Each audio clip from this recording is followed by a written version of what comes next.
Welcome to the Pharmacy Frontiers podcast, a podcast dedicated to the profession of pharmacy. Today, we're excited to turn over the podcast to the students from the St. Louis College of Pharmacy at the University of Health Sciences and Pharmacy in St. Louis. We give credit to Professors Stephanie Lucas and Terry Wahalik for mentoring these students for these leadership podcasts.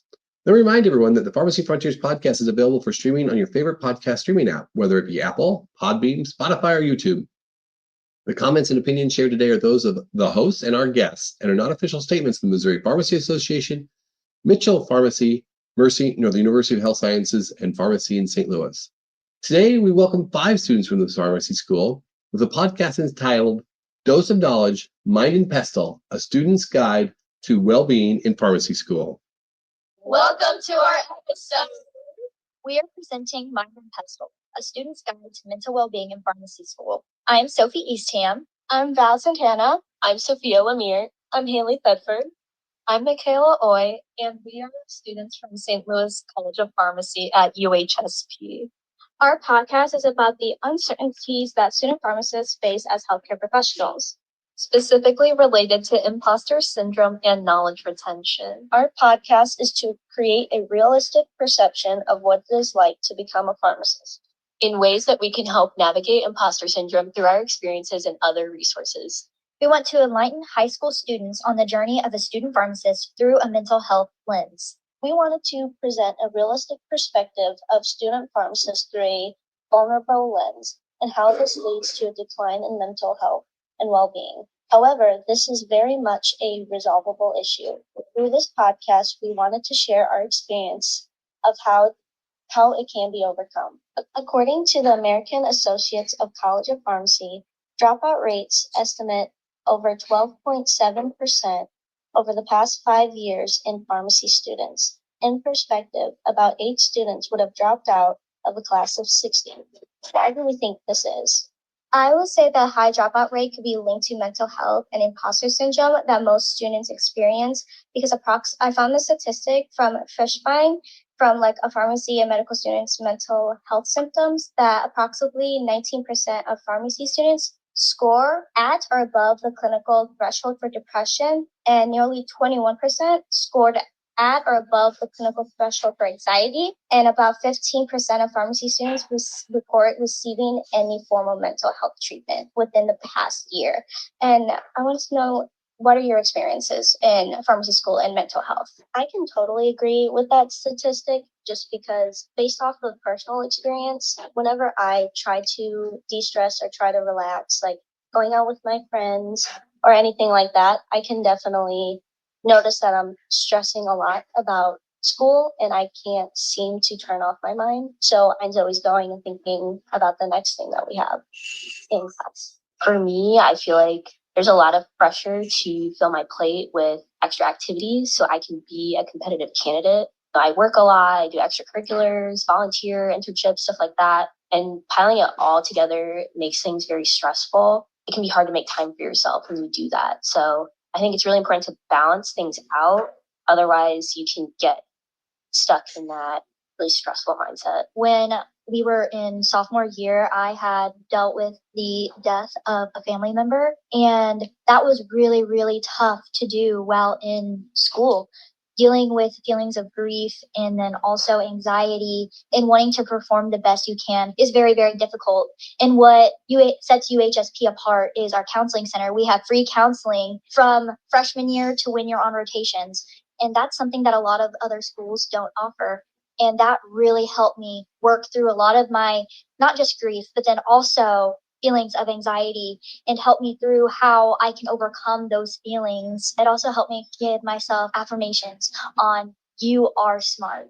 You can do this. And that was a really, really great resource. Also taught me different breathing techniques on when you do feel overwhelmed, on how to help level yourself and calm down, and then be able to put yourself back into the frame of mind of being able to get back into the grind. I also have always dealt with test taking anxiety. I get very, very stressed out and very anxious during exams. When other people start leaving and I haven't finished, it makes me feel rushed. And another really great resource that our university offers is the testing center, where you can take tests in private rooms and you can get extended time so you can really feel sure of yourself when you're submitting exams, and you don't feel that rush of when people are starting to leave and you're not done yet. So it's a really great resource to help with testing anxiety as well. Honestly, I'm not really surprised at these statistics, and I completely relate with it. I do struggle with anxiety and depression, and it feels really hard to, pay attention to one thing and really focus in on it. And I think at the end of the day, it's really important to remember that you're not just a student, like you are human and you deserve to be here, whether you get a good grade or not. It's really just recognizing that intrinsic value. The next thing that we will be discussing is imposter syndrome. So, imposter syndrome is the feeling of self doubt, mostly about one's abilities or feeling undeserving of their achievements. It's the fear that others are going to think that you are not successful or are unable to achieve success. Many healthcare professionals experience this while in school. According to the American Journal of Pharmaceutical Education, 58% of pharmacy students experience imposter syndrome while they are in school. This doubt can make a person overcritical of themselves and make them downplay the successes they have achieved. I've felt imposter syndrome myself while in school. For example, during my inhaler practicum in pulmonology class, I was severely doubting myself. How was I going to remember all of the information about the inhaler itself and the medication that's in the inhaler? How would I be able to do this in the future for my patients when I am a pharmacist?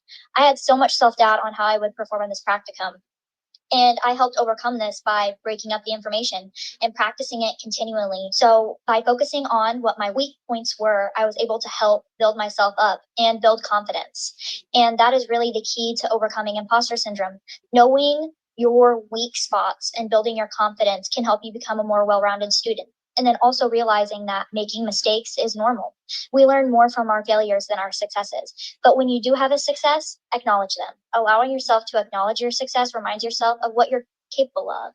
And we are capable of so much more than we think we are. Have any of you guys experienced imposter syndrome while you have been in school? Yeah, in the classroom, I would say I do give myself a little bit I just bring myself down when it comes to exams. And whenever I get a couple points off, I really bring myself down over that. And one of my first cardiology exams that we had to take, I was not happy with my grade. And now I just know to, just keep going. You can do better and everything's going to be all right. And our Dean Mortlack, she also shared her experiences with failing a whole class, but she still became a pharmacist. And she had experiences where someone told her that she couldn't be a pharmacist, and she rose above that, and look where she is now. Okay, so now we're going to talk about how to overcome fears as a student pharmacist. Your fears can be a big hurdle to overcome, often requiring lots of time to make mindset shifts and build confidence. In no way am I implying that your fears can be overcome overnight, nor that they are an easy fix. However, I wanted to focus our discussion today on growth mindset and the valuable mindset changes that it can help you adopt. So first of all, what is growth mindset? Growth mindset is the opposite of a fixed mindset, which is the belief that your skills and abilities cannot be changed. Someone who possesses a growth mindset believes that through their hard work and dedication, their skills and abilities can be developed. For example, if you normally struggle with math and you score badly on your first math exam of the semester, someone with a fixed mindset would believe that they are simply bad at math, and no matter how hard they study, they won't be able to score better on math exams in the future. Someone who possesses a growth mindset would be self-aware of changes that they can make in their study process to improve next time. Whether that's meeting with the professor to ask questions and discuss what they're confused about, using a different study method that works better for them, or studying earlier for the exam. Practicing a growth mindset can be immensely impactful on your performance in school. I cited a study to demonstrate this. There is a paper by Carissa Romeo titled What We Know About Growth Mindset from Scientific Research. The paper states that students who held a growth mindset were 3 times more likely to score on the top 20% of the test, while students with a fixed mindset were 4 times more likely to score on the bottom 20%.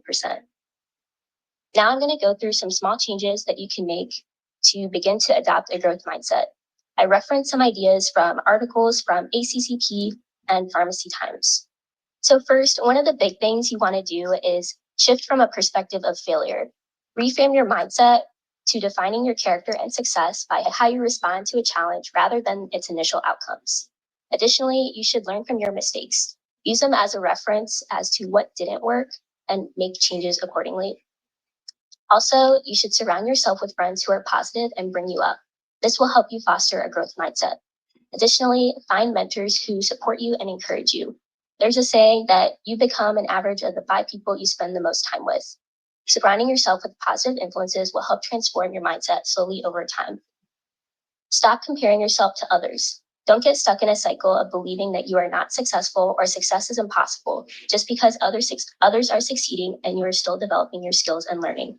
Your speed to success doesn't matter as much as the quality of your success. Also, some people use affirmations, which are statements that help you train your brain to think positively. For example, you could tell yourself, I am blank. I am successful, I am worthy, I am courageous, etc. You can also say these in the mirror. Over time, this can help rewire your self-talk to be more positive and improve how you approach situations. I can definitely relate to this because as I have found my group of people that I like to hang out with, it has definitely helped my mindset shift into that positive growth mindset. I find myself becoming happier and I find myself doing better on exams. I find myself having a much more positive energy and it's helped me become more successful as a pharmacy student. And then I will agree with whoever you're surrounded does determine the type of person you are, because ever since I started hanging out with my best friend like junior year of college, that's when we really like started getting together. That's when I actually honed in the best study methods, because we were actually together. We actually like encouraged each other to keep on going even though we wanted to quit multiple times.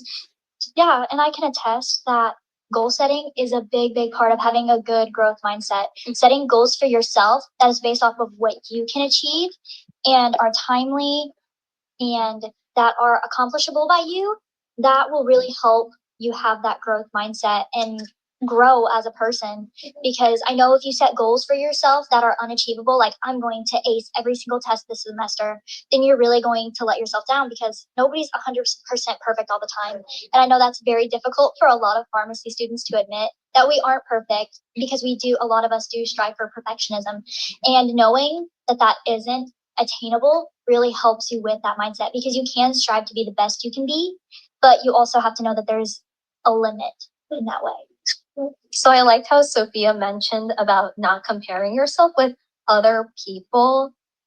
So for me, while I am still working on not comparing myself with other individuals, I try to give myself some grace, and I like to actually celebrate everyone's accomplishments along with my accomplishments. And so that could either be saying like, we did well, or it can be more like, hey, let's go out, like we did this exam, let's go out and eat. Personally, whenever I'm having more, I guess, negative thoughts, I would journal instead, because I don't like to place that burden on other individuals. And that's been really helping me out a lot, because I can really say how I feel. Like Sophie and Michaela said, that they did journaling as a way to express themselves of like how they felt after like the class, right? I would actually start talking to people because I'm a very social butterfly.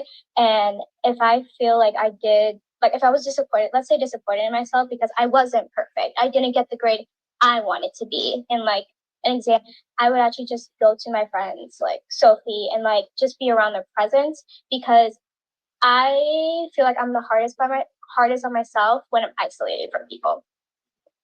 To take a really good look at how imposter syndrome plays a role in pharmacy school, we decided to speak to Stillcup alum Jerry Obang.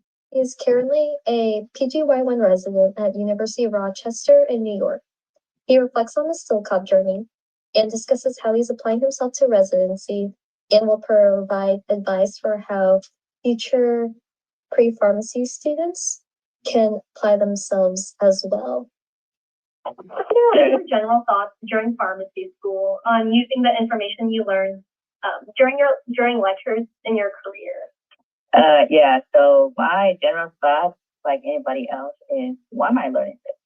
I think that's a factor that we always feel whenever we have to go to a 3-hour class, which then makes our day longer, and you're just wondering, what is the point of this? What's the purpose of this? But I think in the essence of it, it became a little bit more important when I started going on rotation. And that's when I try to actually understand the essence of why we study what we do for a very amount of time, honestly, and the importance of knowing a drug because you are basically the drug master at this point. I think in this part of my beginning of my career, I've kind of gotten that really up the start in July. Being the one that physicians come to because you know the medication, you understand the medication, and based on that knowledge, you can make the right statement. Is there any advice that you would tell young people going on to college wanting to become a pharmacist? I know it's a hard question, but that's an interesting question. I would tell my undergrads to pay attention more because I think that was a slightly hard thing for me to do. But I think moving into the freshman program, just having a mindset of resilience throughout the freshman program, it becomes a lot of, and it becomes enduring at some point, right? You go through a lot of things. You have life issues. You also have things that you're committed to in terms of, and also a commitment to organization, so it becomes a little difficult to handle and to engage. So having that resilience, because right now I say that the resilience I've had my third and fourth year in pharmacy school has really shown in my residency. Because again, those things build up again in residency and build up in your career. We have a lot of extra things to do, but know how to manage that. Having done my time management was that really helpful.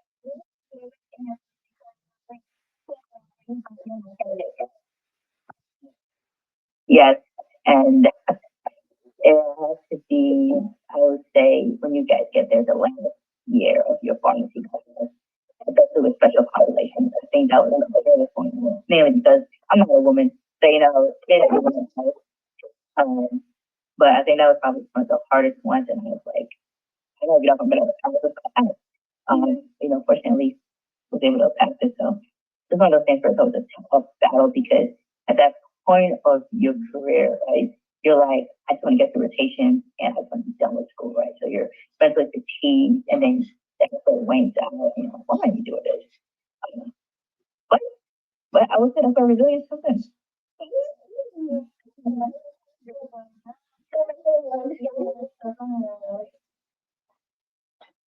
Okay. Student pharmacist now working as a pharmacist, what helps you build confidence into your role? Building confidence now into my role. I will take a long time for that. But I think once you have established a dedicated relationship with your preceptors and your coworkers and also the physicians around, I think that really does help you build that confidence. It's not just knowing what you know, but also in the learning aspect of changing your environment, right?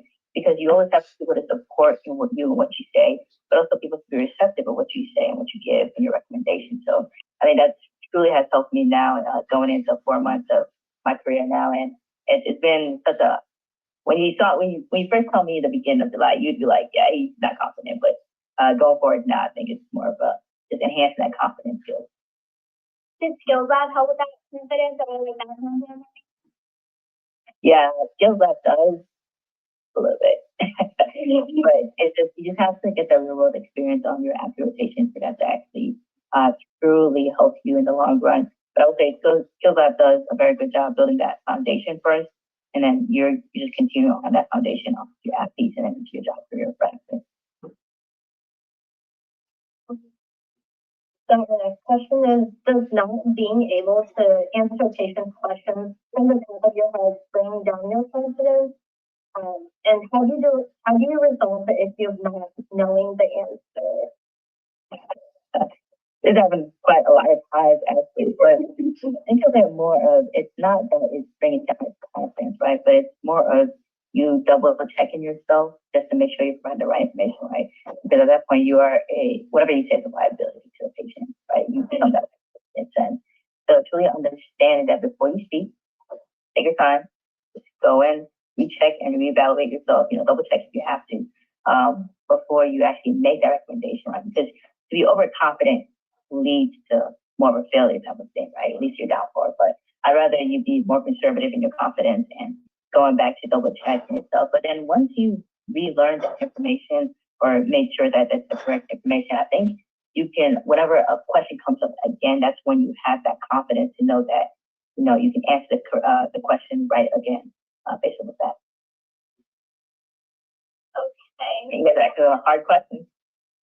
You got this. Okay, so what strategies do you have when you're talking to a patient about a question you're unsure how to answer? What do you do before you answer the question?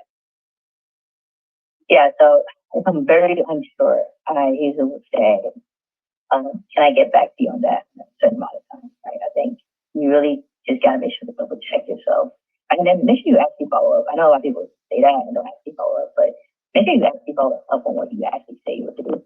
That's very important for, I can give an example. For one of my patients on this last patient, they asked about why they weren't getting their baclofen dispensed to them in prescription. And I told the patient I'd get back to them, and, I instantly just went to talk with the physician and we just discussed about, how like it's only a 4-day course of baclofen, so patient doesn't need that much baclofen for discharge. So just ensuring that you're actually doing what you say. I think that's a big thing that people do forget is you get overwhelmed with a lot of different things. You're like, oh, I forgot I didn't do this. But having a checklist of, what you're gonna do at the end of the day or before the end of the day comes really helps out. And this is also what was your first moment when you realized when you were dealing with imposter syndrome? What were you doing? What was I doing? That's a good question. I was verifying the medication. Yeah, I think that's what usually happens to you. You just taking a medication, you're like, I'm supposed to be doing this. Like, like the button. Like, oh my gosh, like, is everything correct? If I click this button, can I have you check this? Can I have you double check this? And also, when I was working on, my institution, we do bank dosing, AUC, so the pharmacist gets to dose that. So my first time actually writing the flow sheet for that, it's like, please double check this. It's kind of hard because you get into this point where you're in a student type of mindset, right? You have rotation, having that month break and then going to work and you're like, I'm not even qualified for this. I shouldn't even be here, right? But then once you kind of pick up that, everybody's there to support you and support your learning, you just got to live with the fact that you're going to be doing this for life. And you just got to take your time with it. Right? It's just a learning step. Just baby steps until you get to walking stage. What advice you would give to like P2s, P3s, P4s gonna go into the world of like rotation or what actually? Like what true advice would you wish you heard that you would tell them?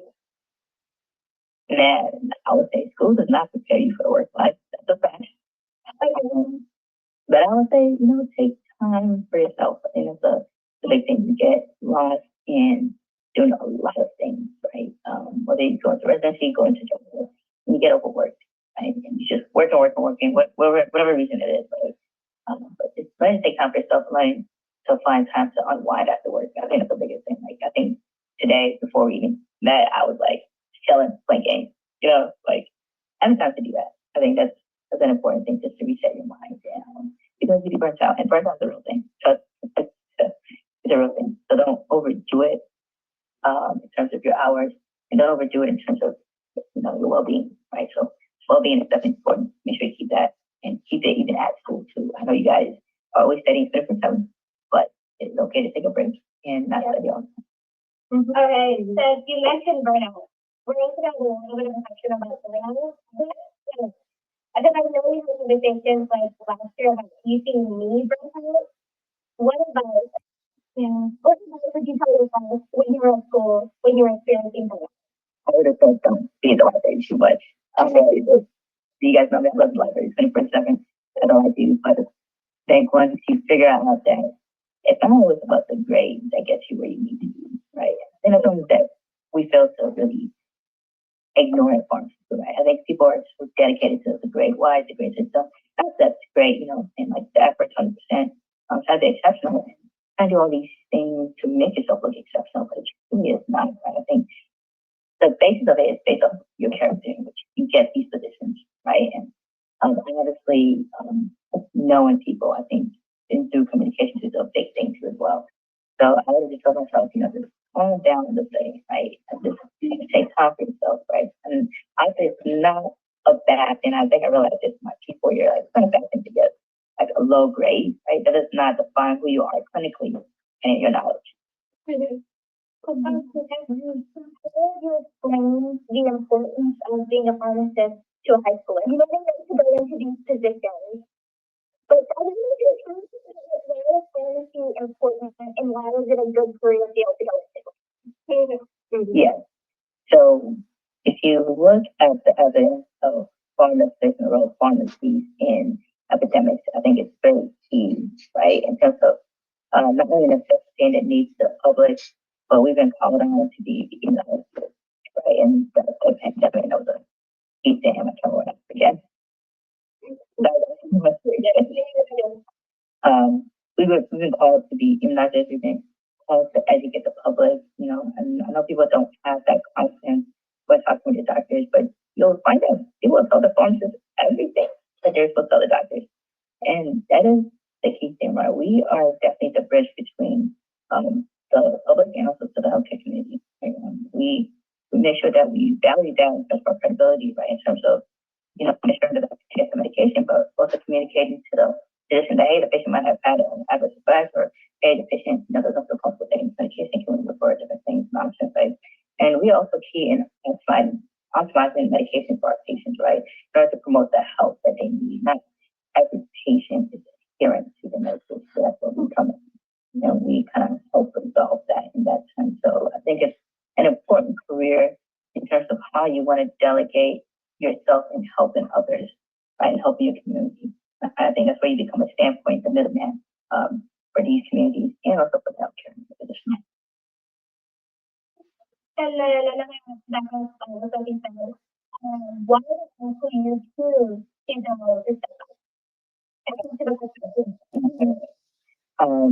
I learned from in articles of those who can't help themselves, and seeing that pharmacy is an important factor of being a bridge and gap. I felt like I was the need for me to go to school. Not only still thought because still have a good reputation in school, right, in terms of how many pharmacists they produce and whatnot. But I think for me, I truly just wanted the essence of a small community where I can build that relationship, right?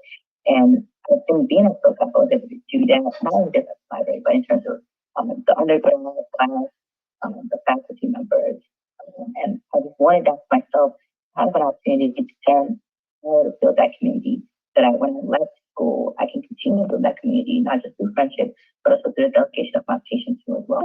What strategies do you use to avoid or minimize burnout?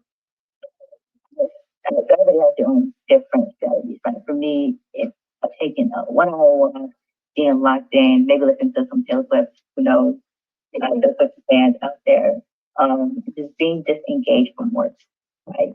Or having a chance to do activity that is local in the community.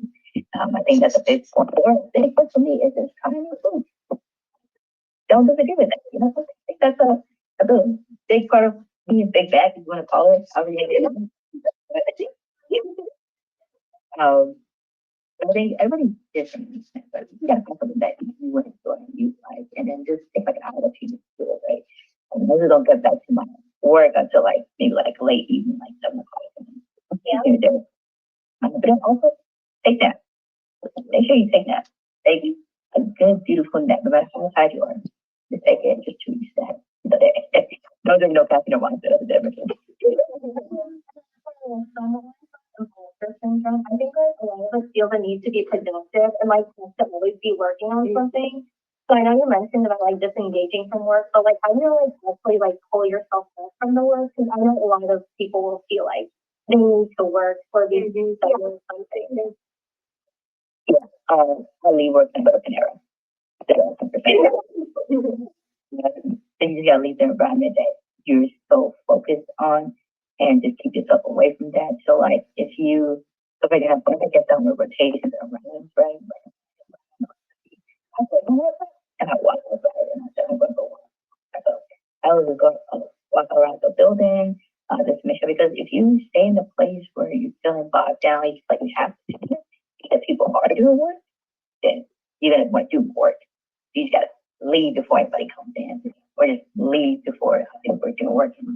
So just making sure that you're just moving away from that place, that environment, putting yourself in an environment that's more calm, relaxing, that you can enjoy. So Panera for me, because who doesn't like red coat? Sophie, Val, Haley, Sophia, and Jerry have all touched on insightful topics related to the student pharmacist journey in mental health. It was super courageous of all of us to share our stories, and I think we all should be proud of ourselves. Our hard work and vulnerability is a testament to why we are here today. To our viewers, we are not trying to scare you, but it is okay to say that pharmacy school can be tough. We have all had doubts throughout our time here, and that is okay. We wanted to share these experiences with you, not to scare you, but to prepare you and let you know that you are not alone in these feelings. We have given you the tools, such as a growth mindset, and our experiences and how we have navigated our challenges. While this is a time of uncertainty, you have everything you need in you, and you're capable of fulfilling your dreams. Simply, you are not alone. Thank you so much for listening to our podcast episode, and continue listening to more episodes to get your dose of knowledge.